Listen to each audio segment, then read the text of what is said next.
Essai de Montaigne. Par divers moyens, on arrive au même résultat. La façon la plus courante d'amadouer ceux qu'on a offensés, lorsque, prêts à se venger, ils nous tiennent à leur merci, c'est de susciter en eux, par notre soumission, la pitié et la commisération. Et pourtant, la bavarde, la constance et la détermination qui en sont l'inverse ont parfois produit le même effet. Édouard, le prince de Galles, qui régna si longtemps sur notre Guyenne, personnage dont la condition et le destin ne manquent pas de grandeur, avait été gravement offensé par les Limousins. En s'emparant de leur ville, il ne se laissa pas attendrir par les cris du peuple, des femmes et des enfants abandonnés au massacre, implorant sa pitié et se jetant à ses pieds. Mais comme il avançait plus avant dans la ville, il aperçut 3 gentilshommes français qui, faisant preuve d'une hardiesse incroyable, soutenaient à eux seuls l'assaut de son armée victorieuse. La considération et le respect que lui inspirèrent un courage aussi remarquable émoussa sa colère. Et après avoir accordé sa miséricorde à ces 3-là, il l'accorda à tous les autres habitants de la ville.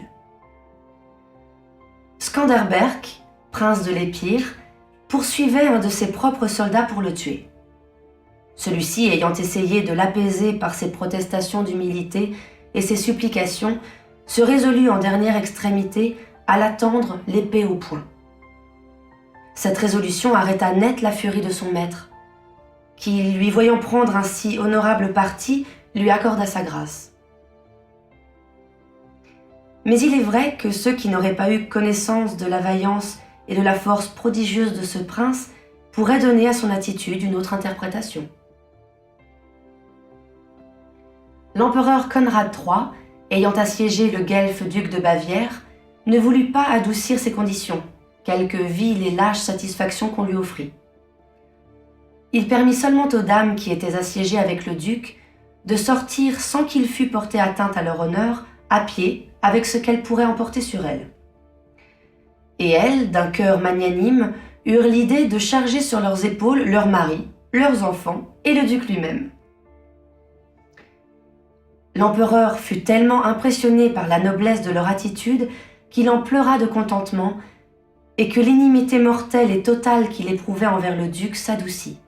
Et à partir de ce moment, il le traita humainement, lui et les siens. Quant à moi, je me laisserai entraîner aussi bien vers l'une que vers l'autre de ces attitudes. Mais j'ai une certaine faiblesse pour la miséricorde et la mansuétude, si bien qu'à mon avis, je me rendrai plus facilement à la compassion qu'à l'admiration.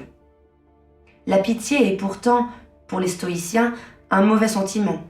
Ils considèrent que si l'on doit porter secours aux affligés, on ne doit pas se laisser fléchir au point de partager leurs souffrances. Les exemples précédents me paraissaient d'autant plus convaincants que l'on y voit des caractères confrontés à ces 2 attitudes, résister à l'une et fléchir devant l'autre.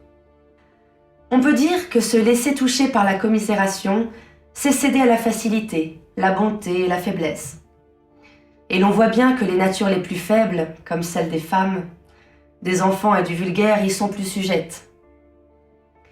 Mais qu'après avoir méprisé les sanglots et les larmes, on se rende simplement par dévotion envers le courage.